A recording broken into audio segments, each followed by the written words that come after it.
साथियों नमस्कार। हम स्पाइस जेट की इस फ्लाइट से लेह से दिल्ली के लिए वापस लौट रहे हैं। आसमान में कोहरा होने के चलते आप ज़मीन के दृश्यों को ठीक से नहीं देख पा रहे होंगे। दिल्ली से लेह और लेह से दिल्ली की यात्रा, फ़्लाइट की जो यात्रा है वो 1 घंटे और 10 मिनट की है। इधर से जब हम लोग दिल्ली से लेह गए थे तो पायलट ने 10 मिनट पहले ही फ़्लाइट को लेह एयरपोर्ट पर पहुंचा दिया था। आसमान का कुछ नज़ारा मैं आपको दिखाऊं उससे पहले ये देख लीजिए फ़्लाइट की पंखुड़ियाँ, और पंखुड़ियों से बाहर थोड़ा सा बारीकी से देखने पर आपको बर्फ़ नज़र आ सकती है। पहाड़ की चोटियों पर छाई हुई बर्फ़ आप देख सकते हैं। अब एक नज़र से सामने की ओर देखिए।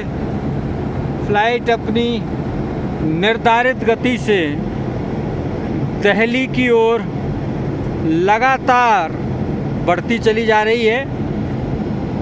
एक नज़ारा अब मैं आपको फ़्लाइट के अंदर का दिखाई देता हूँ। ये फ़्लाइट है जिसमें यात्री यात्रा कर रहे हैं।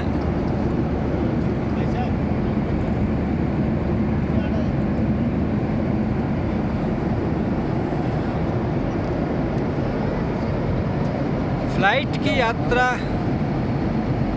यादगार हो जाती है। हवा में व्यक्ति जब यात्रा करता है तो कुछ सुखद अनुभव महसूस करता है। अब एक बार फिर से आप आसमान को देख लीजिए, लेकिन धुंध होने के कारण आपको फ़्लाइट के शीशे से नीचे की स्थितियां जो हैं, धरातल पर जो स्थितियां हैं उन्हें देखना मुश्किल हो रहा होगा। आसमान से अब कुछ धुंधली सी तस्वीरें ज़मीन की आपको नज़र आ रही होंगी। बादलों और कोहरे के चलते बहुत ज़्यादा साफ आप लोग नहीं देख पा रहे होंगे। साथियों, अब धीरे धीरे करके विमान दिल्ली एयरपोर्ट की ओर बढ़ रहा है। कुछ चीज़ें आपको नज़र आना शुरू होंगी कि आप देख पाएंगे कि दिल्ली की स्थिति आसमान से हमारी राजधानी कैसी नज़र आती है।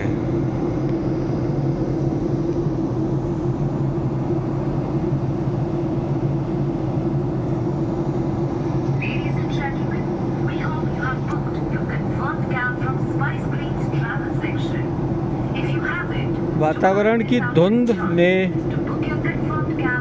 नीचे की स्थितियों को देखने में असुविधा पैदा की है। इसके लिए हम तमाम प्रयास करने के बावजूद बहुत ज़्यादा कुछ नहीं कर पाए हैं। फिर भी आसमान की नज़र से ज़मीन के सितारे, ज़मीन की दुनिया कैसी दिखाई देती है। एक असफल सा प्रयास करने का हमने बहुत मुश्किलों से ये प्रयास हम कर पाए हैं, क्योंकि क्रू मेंबर जो हैं वो बार बार मोबाइल का उपयोग करने को लेकर के तमाम तरह के दिशा निर्देश देते रहते हैं। ऐसे में उनसे बच कर के प्लेन में वीडियो शूट करना बहुत मुश्किल भरा काम हो जाता है। तो अब हम दिल्ली एयरपोर्ट के बहुत नज़दीक हैं। प्लेन धीरे धीरे नीचे की ओर उतरता चला जा रहा है। साथियों, आप सबका बहुत बहुत धन्यवाद, आभार, नमस्कार। अब कई बार टोक दिया गया है, इसीलिए मुझे भी अच्छा नहीं लग रहा कि तमाम बार टोकने के बावजूद कोई काम किया जाए। आभार, धन्यवाद, सादर और विनम्र नमस्कार।